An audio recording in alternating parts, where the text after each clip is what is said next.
Sir आपने movie देखी क्या? मैंने अभी मूवी नहीं देखी है। ओ, हाँ, लेकिन मेरे को नमस्ते सर। अभी टिकट मिला नहीं है। मेरे को यहाँ हाउसफुल था आज मेरे का क्या प्रोग्राम। बात है। हाँ, मगर हाउसफुल है। सब ओ, जगह हाउसफुल है सर, टिकट मिलते नहीं है। हाँ, ऑनलाइन नहीं मिल रहा है। और वहाँ मैं गया नहीं हूँ। ऑनलाइन बुकिंग है पहले से। ओ बाप सर रे। अब तो नमस्ते टैक्स सर। फ्री भी हो गई है। जी। टैक्स फ्री भी हो गई है। हाँ, टैक्स टैक्स फ्री फ्री भी हो कहाँ गई हो है। गई है? हो गई है हाँ। क्या? टैक्स हाँ फ्री हो गई टैक्स है। फ्री हो गई है 5 स्टेट में। हाँ, मध्य प्रदेश यूपी में शायद है। हाँ। यहाँ पे अभी कहाँ डिक्लेयर किया? महाराष्ट्र में डिक्लेयर नहीं हाँ किया है। 5 स्टेट में हुई अभी डिक्लेयर। जी।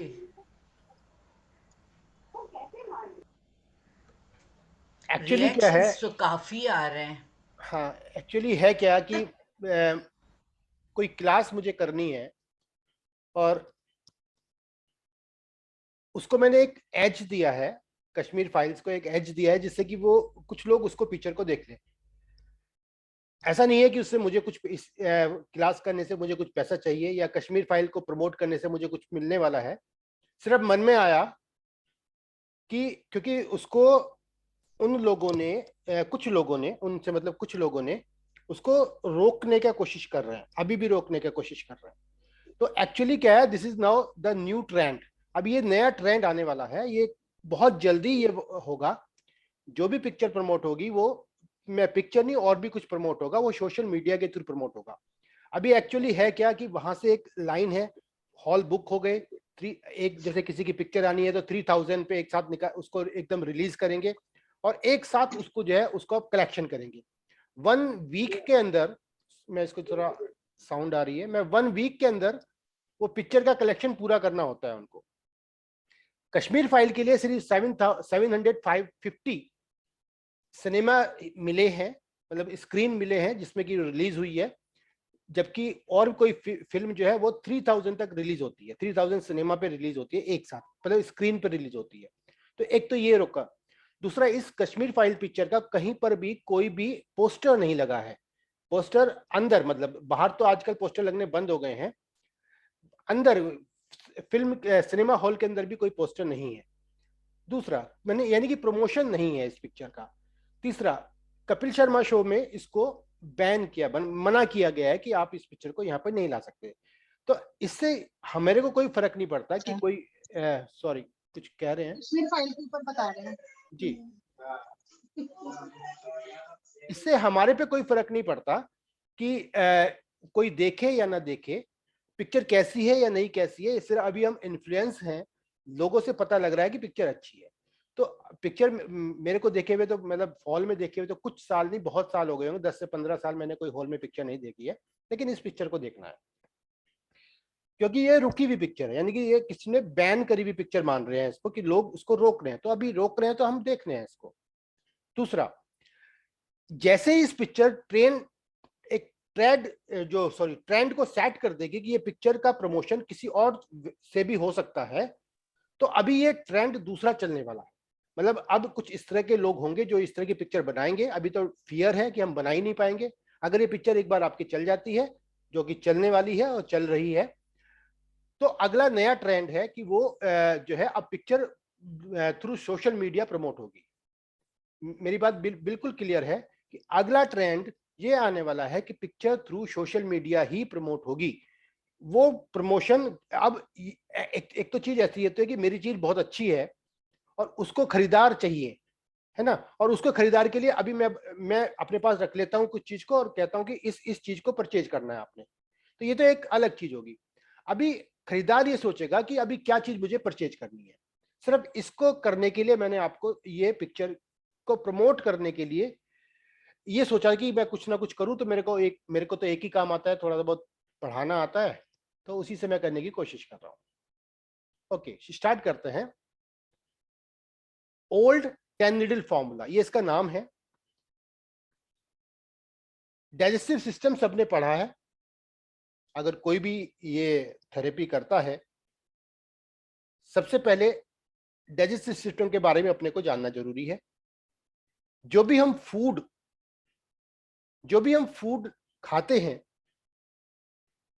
फूड क्यों खाते हैं? फूड इसलिए खाते हैं कि उस फूड से हमें कुछ एनर्जी मिलती है। वो एनर्जी क्यों मिलती है? क्योंकि जो हमारा सेल है, जो हमारी बॉडी के अंदर जो हमारा सेल से जो हमारा पूरा बॉडी बना है, उसका सबसे छोटी यूनिट सेल है। उस सेल का जो फूड है वो ग्लूकोज है। उस सेल का जो फूड है वो ग्लूकोज है। उस सेल को ग्लूकोज चाहिए। ग्लूकोज हमारे फूड जो भी हम इंटेक करते हैं उससे आएगा।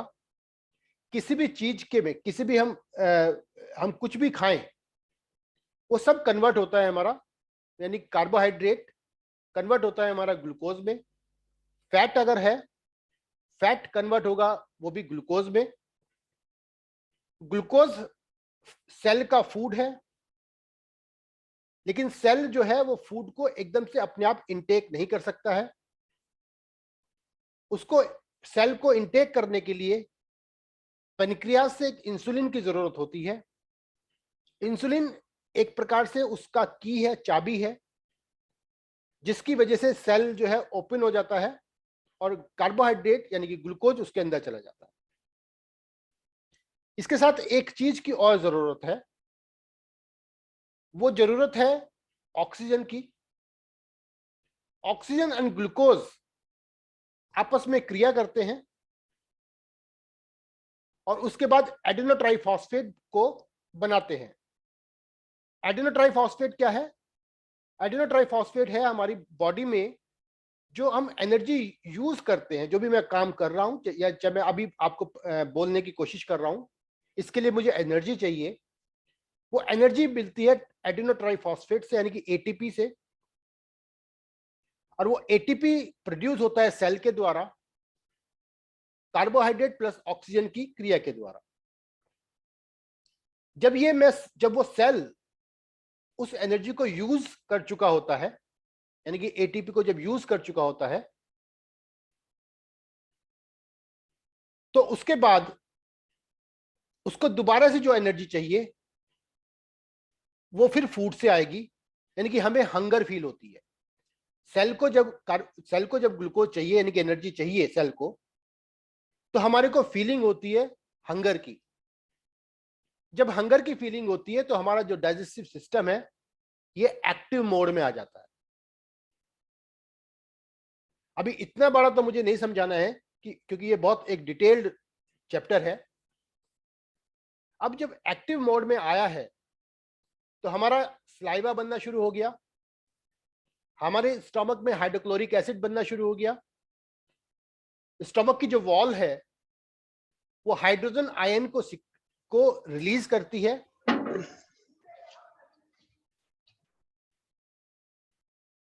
और हाइड्रोजन की आयन को रिलीज करने के बाद वो क्लोरीन से क्रिया करके वहां पर हाइड्रोक्लोरिक एसिड का निर्माण करती है। कितना हाइड्रोजन आयन रिलीज होना है, कितना इंसुलिन रिलीज होना है, ये सब कैलकुलेशन है बॉडी के अंदर। मैंने बहुत हैवी फूड लिया तो कितना हाइड्रोक्लोरिक एसिड चाहिए, मैंने कुछ फूड ज्यादा लिया तो कितना इंसुलिन चाहिए, सब कैलकुलेशन है। और ये सारी कैलकुलेशन हाइपोथैलेमस में यानी कि ब्रेन में होती है। ब्रेन जो है हमारे टोटल बॉडी को कंट्रोल करता है। ब्रेन जो है हमारे टोटल बॉडी को कंट्रोल करता है। यानी कि अगर मैं बात करूं कि ब्लड सर्कुलेशन, उसको कंट्रोल कौन कर रहा है? ब्रेन कर रहा है। डाइजेस्टिव ट्रैक्ट, उसको कंट्रोल कौन कर रहा है? ब्रेन कर रहा है।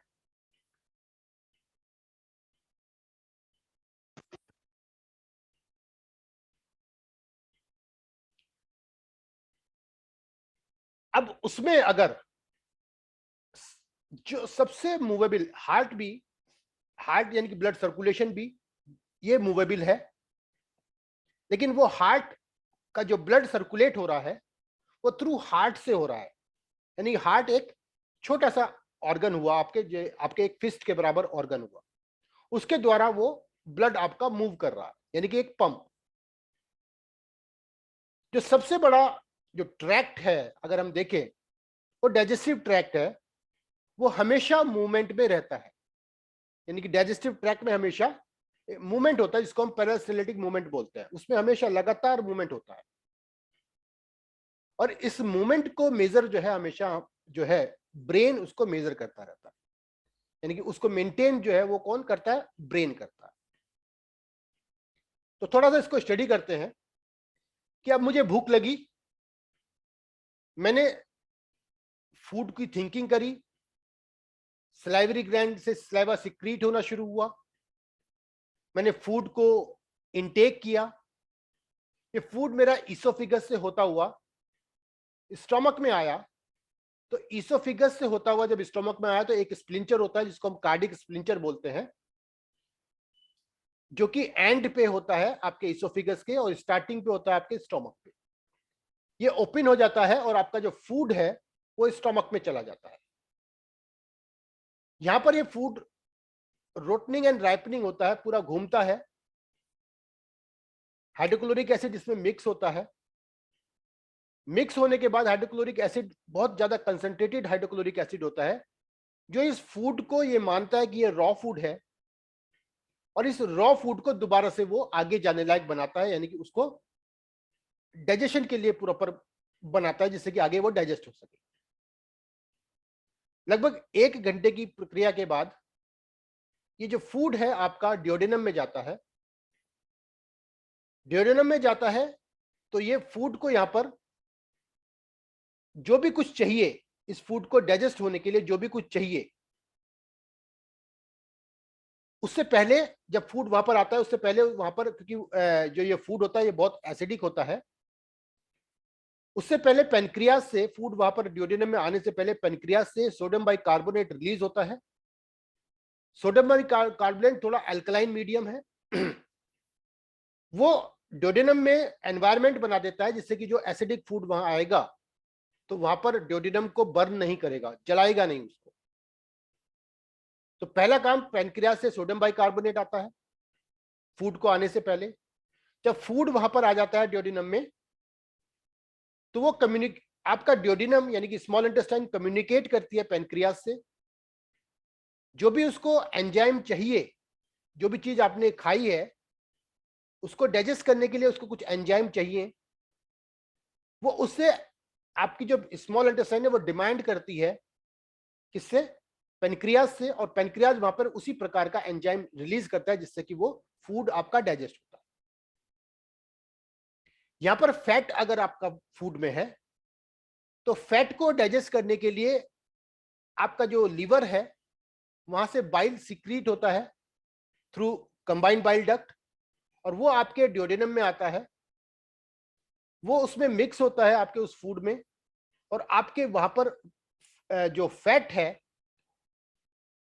उसको मेटाबोलाइज करने के लिए यानी कि उसको डाइजेस्ट करने के लिए अब बाइल उसको मैसेज देता है पेनक्रियास को, और पेनक्रियास वहां से एंजाइम भेजता है जिससे कि आपका वो फैट डिसॉल्व हो जाए या मेटाबोलाइज हो जाए।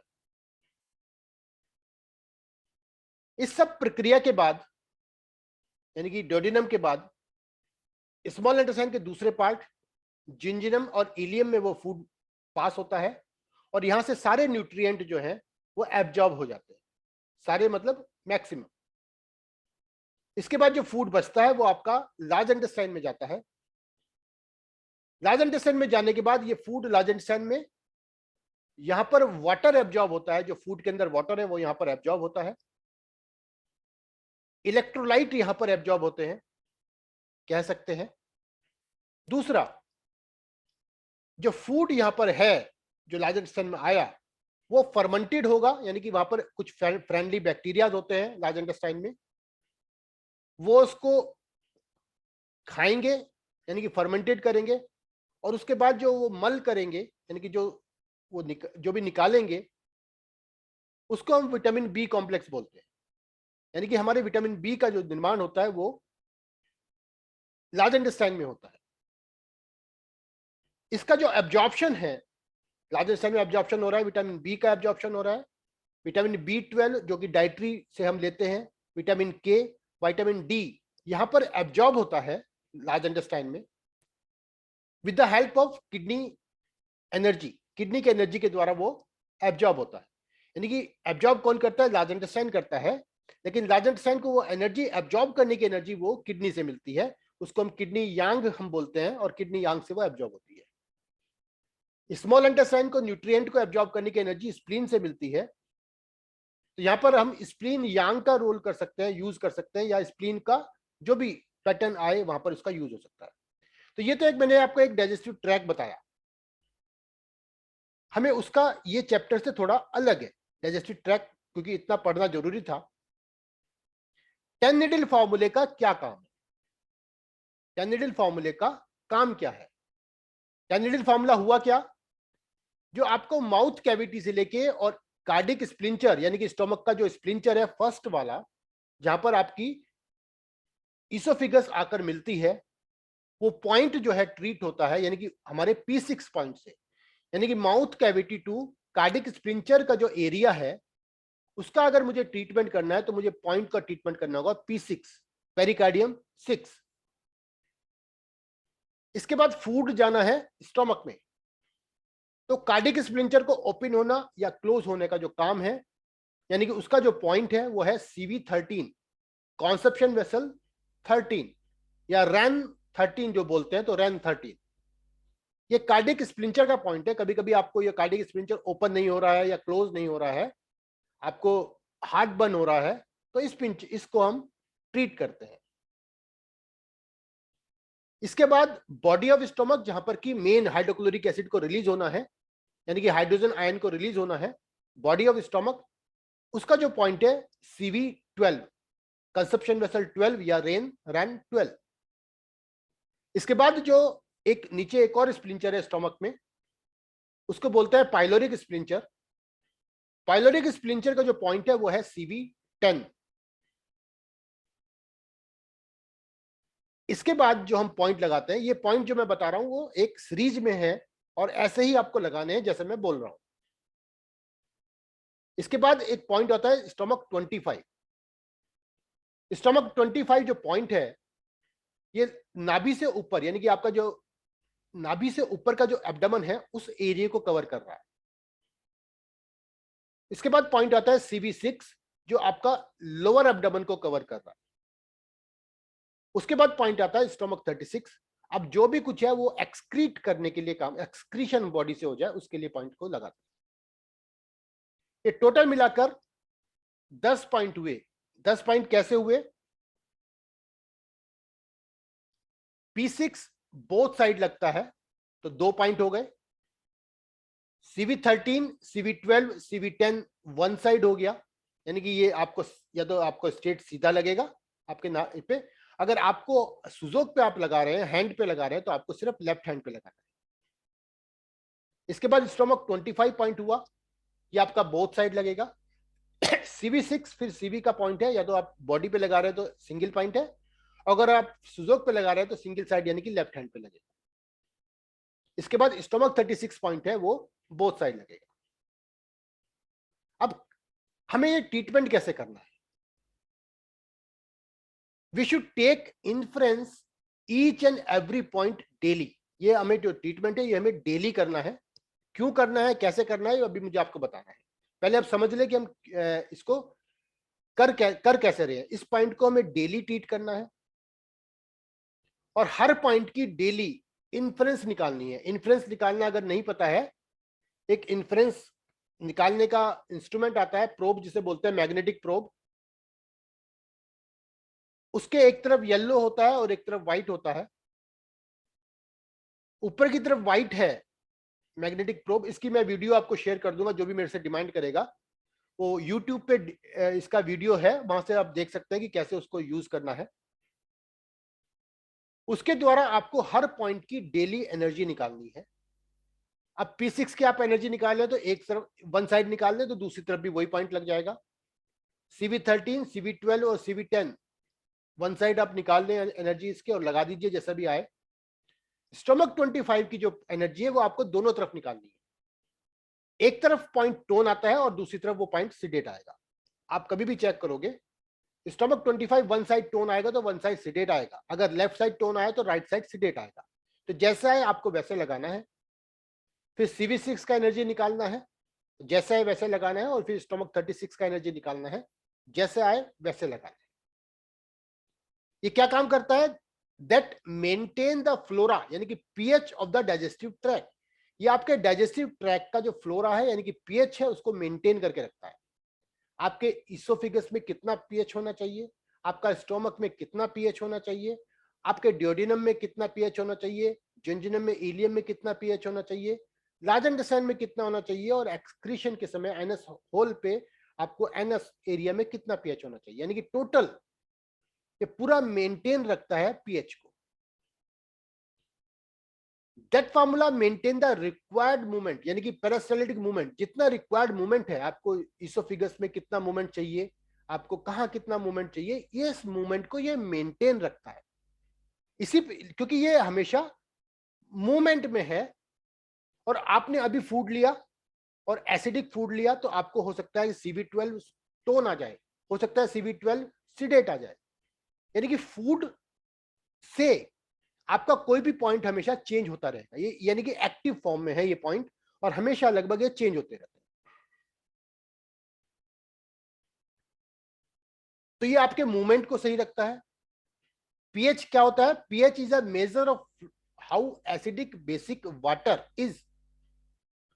The range goes from 0 to 14, मतलब ये एक स्केल होता है जिसका स्केल 0 to 14 तक होता है। 7 इसमें न्यूट्रल होता है। 7 से नीचे अगर हो तो उसको हम बोलते हैं एसिडिक, यानी कि 6 है, 5 है तो उसको बोलते हैं एसिडिक। 7 से ऊपर स्केल में आता है तो उसको बोलते हैं एल्कलाइन। तो pH is really a measure of the relative amount of free hydrogen and hydroxyl ion in the water, इसको देखता है। अब आपने क्या किया? डाइजेस्टिव ट्रैक्ट, मतलब ये इसके अलावा ऐसा नहीं कि स्प्लीन को टोन कर रहा है, किडनी को टोन कर रहा है, ऐसा कोई काम आपका ये काम नहीं कर रहा है। ये आपका 10 नेडेड फार्मूला ये कोई काम नहीं कर रहा है। आपका ये क्या काम कर रहा है? आपका जो भी फूड है, जो भी आप फूड ले रहे हैं, उसको जितनी रिक्वायरमेंट है पीएच वैल्यू की, वो उसको उतनी पीएच वैल्यू दे रहा है। आपको जितना मूवमेंट चाहिए आपकी बॉडी के डाइजेस्टिव ट्रैक्ट के लिए, उतना वो मूवमेंट मेंटेन करके दे रहा है ये फार्मूला। अब हमने क्या किया? मेरा सारा जो है, यानी कि आपका स्टोमक है, लार्ज इंटेस्टाइन है, स्मॉल इंटेस्टाइन है, उसका ब्लड फ्लो एक बार देख ले। एओर्टा से ब्लड आता है, एओर्टा से ब्लड आता है, इसको सीलिएक आर्टरी बोलते हैं। सीलिएक आर्टरी से आपका जो ब्लड है वो आपको स्प्लीन को, पेनक्रियाज को, स्टोमक को सप्लाई करता है, यानी कि उसको आपके इसके जो सेल को जो सप्लाई कर रहा है, कौन कर रहा है? हार्ट सप्लाई कर रहा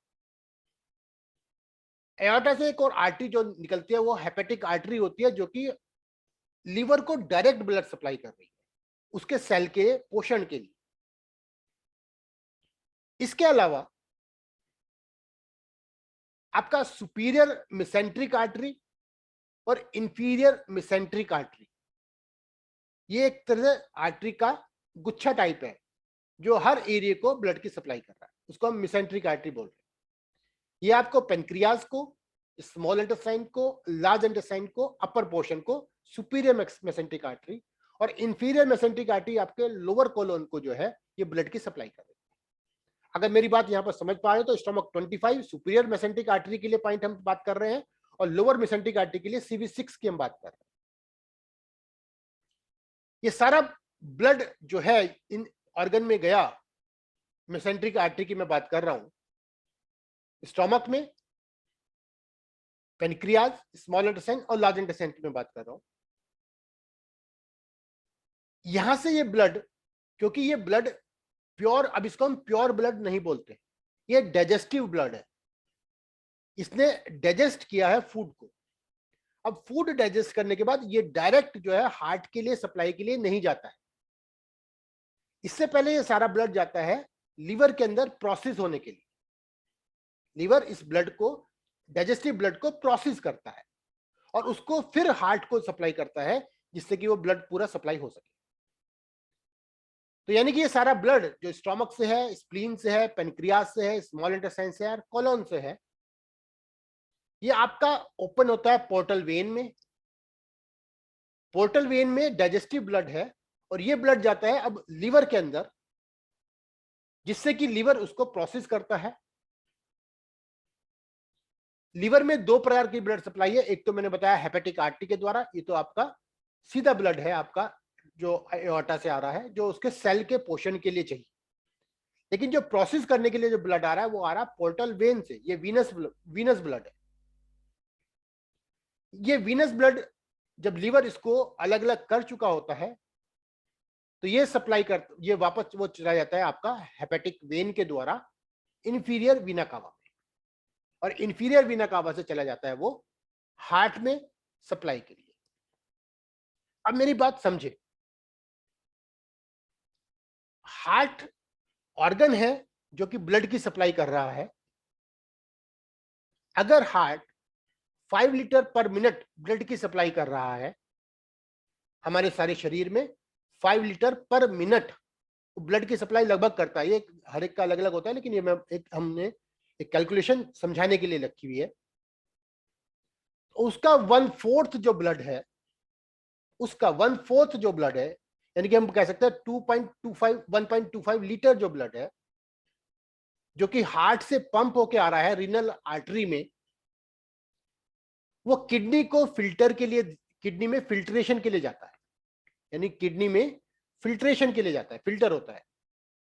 और यहां से फिल्टर होने के बाद, एक तरह से छन्नी है ये, फिल्टर होने के बाद इसमें से वेस्ट प्रोडक्ट तो बाहर निकल जाता है और बाकी रीअब्जॉर्ब हो जाता है किडनी के द्वारा, जो कि चला जाता है आपका रीनल वेन्स में और जो कि आपका वीना कावा में ब्लड सप्लाई में। यानी कि हर मिनट में 1.25 लीटर ब्लड जो है वो उसमें से वेस्ट बाहर निकलता है और बाकी प्योर ब्लड अंदर रह जाता है। ये प्रक्रिया हमेशा चलती रहती है। अगर मेरा लीवर के द्वारा अनडाइजेस्टेड फूड, अनडाइजेस्टेड ब्लड, मतलब पूरी तरह से अगर मेरा लीवर, मैं आप फिर लीवर को दिखाता हूं, अगर पूरी तरह से लीवर मेरा काम नहीं कर रहा है, काम से मतलब मैं रात को नहीं सोया हूं, तो मेरा लीवर जो है, जब मेरी आंखें बंद होती हैं, जब मेरी आंखें बंद होती है तो वो आपका ब्लड का प्योर करने का काम करता है। जब मेरी आंखें खुली होती हैं तो इतना एक्टिवली वो ब्लड को प्योर नहीं कर पाता है। यानी कि हम कहते हैं कि जब हम भरपूर नींद लेते हैं रात को, तो हमारा जो है मैक्सिमम ब्लड वहां पर सप्लाई के लिए रहता है और ज्यादा स्वच्छ होता है वहां पर, ठीक है ना।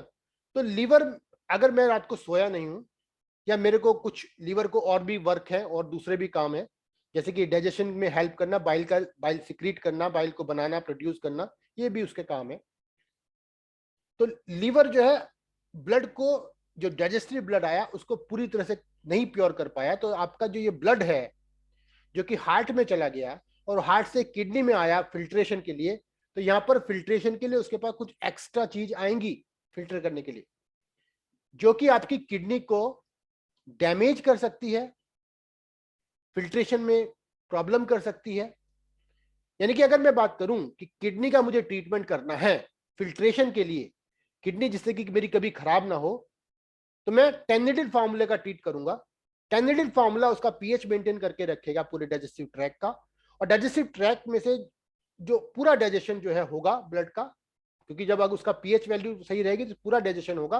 और लीवर के लिए एक जो ब्लड आ रहा है वो काफी पहले से जो उसको डाइजेस्टिव ट्रैक ने प्रोसेस करना था उसके होने के बाद वहां पर आ रहा है। यानी कि अगर मैं किडनी का ट्रीटमेंट करना चाहता हूं तो मुझे टेनिडिल फार्मूले का ट्रीटमेंट करना है। दूसरा मैंने आपको बताया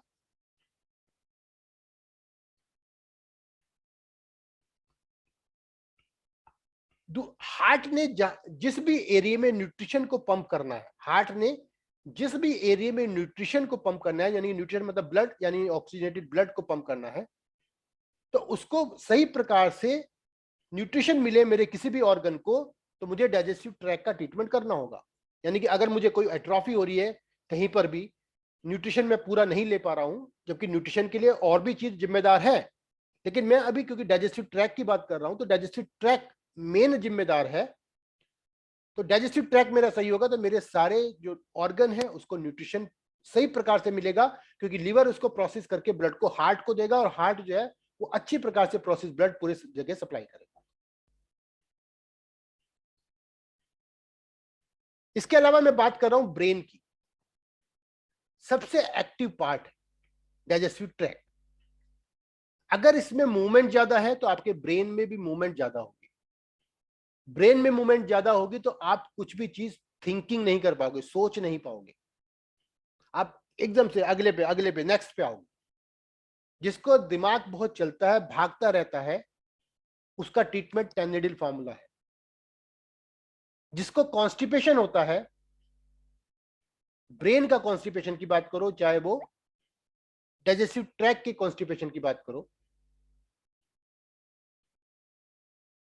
जिसको कॉन्स्टिपेशन होता है उसका ट्रीटमेंट 10 नीडल फार्मूला हुआ। 10 नीडल फार्मूला क्या करेगा?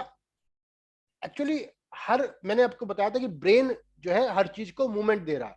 ब्रेन में पूरा वो उसका इंप्रेशन है, आपके डाइजेस्टिव ट्रैक्ट का इंप्रेशन है ब्रेन के अंदर।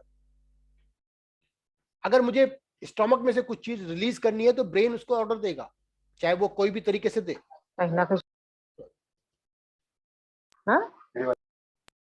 भाजी थाई तो ग्यास ब्रेन नसतं का कोकी पचाडी निमासुनाचे उपासी कोकी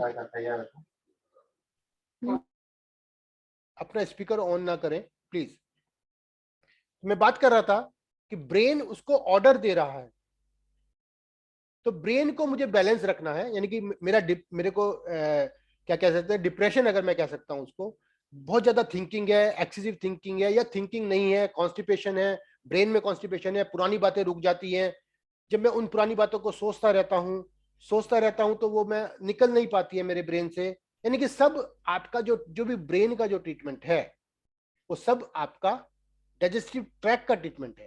यानी कि अगर आप 10 नीडल फार्मूले का ट्रीटमेंट करते हैं तो आपका लगभग 80% डिप्रेशन यहां से ठीक होता है। लगभग 80% डिप्रेशन आपका ठीक होता है आपका 10 नीडल फार्मूले से। ब्रेन को आपको मेंटेन करके रखता है, क्योंकि आपका जब पीएच वैल्यू हर एक डाइजेस्टिव ट्रैक्ट की आपकी ठीक होगी तो आपके ब्रेन में भी जो है उसको, क्योंकि ब्रेन को भी मैसेज आएंगे तो वहां से ब्रेन को मैसेज जाना, ब्रेन से वहां मैसेज आना मेंटेन रहेंगे, तो आपका ब्रेन जो है वो एक तरह से संतुलित रहेगा। मेरी बात अगर क्लियर समझ में आ रही है तो ब्रेन के लिए, किडनी के लिए, और दूसरा हमने एक चीज और पढ़ी होगी अगर आपने, लगभग 80% ऑफ द डिसीज वो आपके डाइजेस्टिव ट्रैक्ट से रिलेटेड होती है। 80% ऑफ द डिसीज अगर मैं बात करूं, अगर आपने आयुर्वेद पढ़ा तो उसमें भी आपको बताया गया होगा कि 80% ऑफ द डिसीज आपका डाइजेस्टिव ट्रैक्ट से रिलेटेड होती है। तो हम उन 80% डिसीज को कम करने की कोशिश करते हैं अगर मैं डेली 10 नीडल फार्मूले का ट्रीटमेंट करता हूं। अगर मैं डेली ये ट्रीटमेंट करता हूं तो मेरा 80% ऑफ द डिसीज को मैं ठीक करता हूं। लगभग मतलब अगर आप मेरी बात करोगे, अगर मैंने हमेशा कभी बताया होगा आपको, जब भी अगर कोई मेरी क्लास अटेंड करता है, मेरे ये लगभग पॉइंट लगे होते हैं हमेशा। यानी कि इवनिंग में ये पॉइंट लग जाते हैं और सुबह तक रहते हैं। तो 10 नीडल फार्मूला डेली अपना ट्रीटमेंट होना चाहिए, सबका ट्रीटमेंट होना चाहिए, चाहे कोई थेरेपिस्ट हो चाहे कोई थेरेपिस्ट नहीं हो। 10 नीडल फार्मूला डेली उसको ट्रीट करना है, क्योंकि बहुत सारी बीमारी ना आए उसका ये ट्रीटमेंट है। कोई क्वेश्चन है तो मैं ऐसे पूछ सकते हैं। मेरे पास अभी 3 मिनट का समय है, इस सेशन 3 से 4 मिनट और बचा है। कोई क्वेश्चन है किसी का, एक जने का, तो मेरे से पूछ सकता है। ये sir good evening sir. Good evening Jagdeep ji, आप बोलिए जी। सर मेरी आपसे एक रिक्वेस्ट थी, ये आप यूट्यूब पे भी डाल दे तो काफी लोगों को फायदा हो सकता है सर। बहुत बिल्कुल। अच्छा काम किया सर आज आपने। रिकॉर्डिंग है इसकी और मैं उसको डाल सकता हूँ, ठीक है। वीडियो नहीं साहब, ये वीडियो की रिकॉर्डिंग है, इसके डाल दूंगा। ठीक, ओके ओके साहब, थैंक यू साहब जी। सर इसी ग्रुप में भी डाल देना ना। ग्रुप में जाएगा नहीं, ये 40 मिनट की है लगभग, ये जो जाएगा नहीं ग्रुप में, व्हाट्सएप पे नहीं जाएगा। इसका लिंक डाल दूंगा। ठीक है सर। सर ये पॉइंट को टोन करने का है कि सिलेक्ट करने का है? इन पॉइंट की हर पॉइंट का एनर्जी चेक करेंगे मैग्नेट से आप। और अगर आप निडलिंग कर रहे हैं तो आपको स्ट्रेट निडलिंग करनी है, अगर स्ट्रेट निडलिंग करनी है। और अगर आपको Okay. मैग्नेट यूज कर रहे हैं तो आपको टोन सिडेशन निकालना पड़ेगा sir. Okay sir, thank sir कुछ ऐसा बता Correct, सकते thank you, हैं sir. कि किसी ने एसिडिक खाना ज्यादा खाया है तो जैसे हम लोगों को मतलब मुझे इतना इन्फ्लुएंस निकालना नहीं आता, किसी ने एसिडिक ज्यादा खाया तो उसमें क्या रहेगा जनरल नहीं और नहीं जिसमें नहीं, नहीं मतलब हमेशा हमेशा चेंज होता रहेगा। ये बहुत मूवमेंट में है, ये चेंज होता रहता है। कभी स्टोमक 25 इधर का टोन आएगा, कभी उधर का टोन आएगा, कभी P6 सीडेट आएगा, कभी CV12 टोन आएगा, कभी सीडेट। ये हमेशा चेंज होता रहेगा, एक सा नहीं आएगा। सर सिर्फ मेथी दाना भी काम करेगा सर? सॉरी क्या? मेथी दाना काम करेगा? नहीं, हाँ मेथी दाना काम करेगा सर, बिल्कुल काम करेगा मेथी दाना। वो अपने आप चलेगा, जैसे स्ट्रेट नीडल आपने लगा रहे हैं तो ऐसे मेथी दाना भी ऐसे ही काम करेगा। लेकिन मैं चाहता हूं कि आपको इन्फ्लुएंस निकालना आना चाहिए, क्योंकि आपको बेटर रिजल्ट, अगर आप बिल्कुल सही पॉइंट लगा रहे हैं और टोनिफिकेशन सेडेशन चेक करके लगा रहे हैं तो बेटर रिजल्ट आएगा। इसलिए मैग्नेट लगाना है या निडल करना है, आपको इन्फ्लुएंस निकालना आना चाहिए। जी सर नाइट शिफ्ट में काम करने वालों के लिए क्या है? सॉरी क्या पूछा आपने? नाइट शिफ्ट में काम करने वालों के लिए क्या एडवाइस है? नाइट शिफ्ट में काम करने वालों के लिए क्या एडवाइस है? हाँ, बिकॉज उनका आपने बोला ना जैसे किडनी लोड हो जाता है और हाँ, तो एडवाइस यही है कि मतलब नाइट शिफ्ट अगर ना करें। नाइट शिफ्ट ना करें, क्योंकि ये अपोजिट सोल्यूशन दीजिए जिसको नहीं, जिसकी opposite है। कमाई नाइट शिफ्ट हो तो। नहीं, बात मैं मानता हूँ वो कमाई है, लेकिन हम बात हेल्थ की कर रहे हैं, तो हेल्थ के अगेंस्ट है। तो मैं उसके लिए आपको ऑप्शन क्या दूं, बताओ उसमें। दोनों तरफ चेंज आएगा सर हर बारी, चेंज आएगा हमेशा, स्टमक 25 हमेशा चेंज आएगा। और सर बाकी सारे दोनों जगह सेम आएंगे। हाँ, बाकी दोनों तरफ सेम आएंगे। हेलो सर, इलेक्ट्रोलाइट इम्बैलेंस के लिए क्या है सोल्यूशन? जी, इलेक्ट्रोलाइट इम्बैलेंस के लिए हम ये ट्रीट करेंगे, बाकी उसमें लार्ज इंटेस्टाइन का ट्रीटमेंट होता है। Okay, large intestine. हाँ, लार्ज इंटेस्टाइन का ट्रीटमेंट होता है, कोई भी डायग्नोज करके, चाहे ह्यूमिडिटी इन लार्ज इंटेस्टाइन या हॉटनेस, लार्ज इंटेस्टाइन हॉटनेस, ये ट्रीटमेंट होता है अगर इलेक्ट्रोलाइट बैलेंस करना है तो।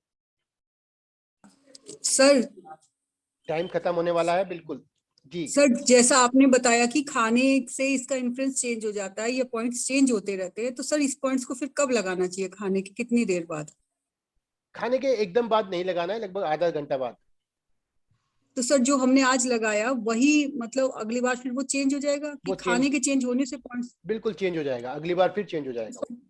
तो सर जैसे हमने वो लगा के खाना खा लिया फिर भी तो चेंज हो जाएगा ना?